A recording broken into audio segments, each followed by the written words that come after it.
إن الحمد لله نحمده ونصلي على رسوله الكريم أما بعد أعوذ بالله السميع العليم من الشيطان الرجيم بسم الله الرحمن الرحيم حاميم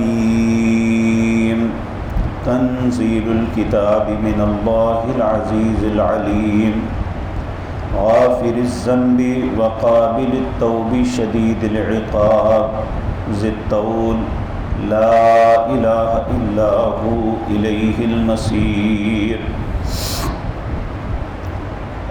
حضرات محترم، اللہ کی توفیق سے آج سورۃ مؤمن کا آغاز کرتے ہیں۔ یہ سورت اللہ مالک نے اپنے حبیب کریم صلی اللہ علیہ وسلم پر مکے میں نازل کی۔ اس کی 85 آیات ہیں اور 9 رکوع ہیں۔ اس سورت کے اندر 4 موضوعات پر بات کی گئی ہے۔ سب سے پہلی، اس کتاب کی تصدیق کے لیے اللہ رب العزت نے اپنی 6 صفات کا تذکرہ کیا کہ یہ کتاب میری طرف سے نازل کی گئی ہے۔ دوسرا، انسان کا بنیادی عقیدہ توحید۔ سورۃ زمر میں اس کا موضوع بھی یہی تھا، اس سورت کے اندر بھی توحید ہی موضوع ہے۔ اور ایک اسلام کے بنیادی عقائد کے متعلق یہاں بہت سی باتیں کی گئی ہیں، اور کفار کا اہل ایمان کے ساتھ مختلف باتوں پہ جھگڑنا اور اس جھگڑے کا فیصلہ اللہ نے اس میں تذکرہ کیا ہے۔ تو آج جو آیات میں نے آپ کے سامنے تلاوت کی ہیں، اس میں اللہ رب العزت اپنی 6 صفات کو بیان کرتے ہوئے کہتے ہیں کہ یہ کتاب میری طرف سے نازل کی گئی ہے۔ کفار کا یہ کہنا کہ نعوذ باللہ نبی کریم صلی اللہ علیہ وسلم نے اپنے پاس سے گھڑ لی ہے، یا یہ بات کہنا کہ آپ کو کوئی آ کے سکھاتا ہے اور آپ پڑھ کے ہمیں سنا دیتے ہیں، تو اگر سکھانے کی بات ہے تو جبریل تو سکھاتے تھے آپ کو، لیکن یہ کہنا کہ دنیا کا کوئی انسان آ کے آپ کو یہ باتیں بتاتا ہے، یہ بالکل غلط ہے۔ اس سورت کا آغاز اس کی پہلی آیت 2 لفظوں میں ہے، حامیم۔ یہ دونوں لفظ ہے تو حروف تہجی کے لفظ، لیکن اللہ نے ان کا معنی نہیں بتایا، انہیں حروف مقطعات کہتے ہیں۔ اس کا ترجمہ کوئی بھی نہیں کر سکتا، یہاں یہی کہیں گے اللہ اعلم بمرادہ، اس کی مراد اللہ جانتے ہیں۔ پھر اللہ فرماتے ہیں تنزیل الکتاب من اللہ، یہ نازل کی گئی کتاب اللہ کی طرف سے۔ اللہ کون ذات پاک ہے؟ العزیز، جو غالب ہے، اس پہ کسی کا غلبہ نہیں ہو سکتا، وہ جس کو چاہے مغلوب کر لے، جس کو چاہے زندہ رہنے دے، جسے چاہے مار دے، جسے چاہے باقی رہنے دے، جسے چاہے فنا کر دے۔ تو العزیز وہ غالب ہے، پہلی صفت۔ العلیم، وہ ہر چیز کو جاننے والا ہے۔ کائنات کے اندر یہ صفت اور کسی کے اندر نہیں، اللہ کے اندر صرف یہ صفت ہے کہ وہ ہر چیز کو جانتا ہے، وہ چیز ظاہر ہے یا چھپی ہوئی۔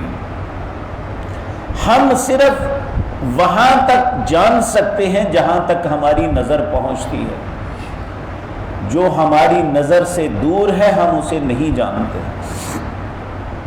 اور کائنات کا کوئی بھی بندہ اس کی کہتے ہیں تحد نظر، نظر کی ایک حد ہے، اس کے بعد وہ کچھ نہیں دیکھ سکتا۔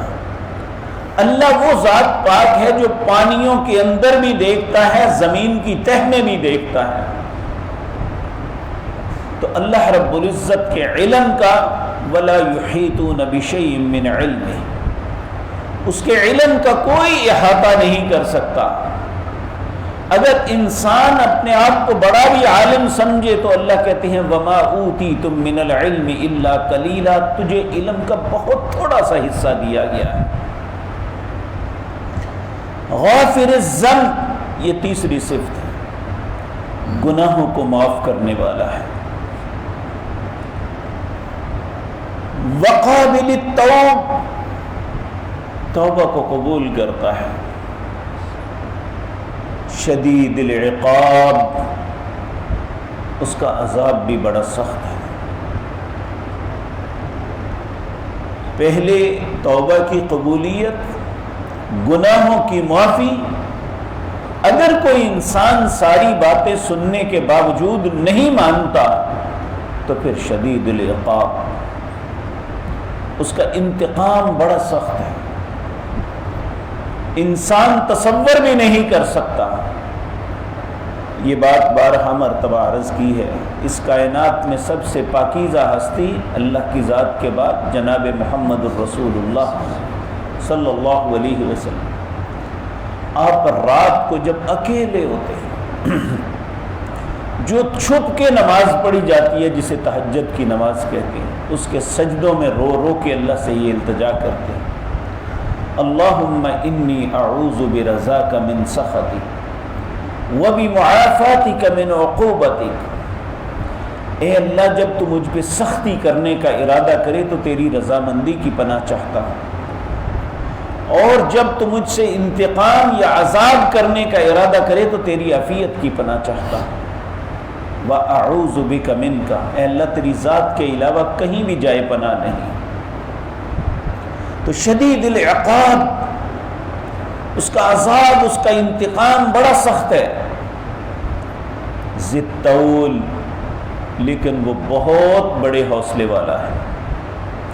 دو باتوں پہ حوصلہ، ایک تو یہ کہ انسان اتنا کمزور ہے اس کے مقابلے میں، اس کے باوجود اس نے چھوٹ دی ہوئی ہے کہ جو کرنا ہے کر لو۔ آپ فرعون کو دیکھ لیں، آپ نمرود کو دیکھ لیں، قارون کو دیکھ لیں، اگر کسی کو اپنی دولت پہ ناز ہوا، کسی کو اپنی حکومت پہ ناز ہوا، کسی کو اپنے علم پہ زوم ہوا، اللہ رب العزت نے ایک خاص وقت تک چھوٹ دی، جا کرو، کہاں تک جاؤ گے؟ لیکن جب اللہ کی پکڑ آئی، ان اخذہ علیم شدید، اس کی بڑی دردناک اور سخت پکڑ ہوتی ہے۔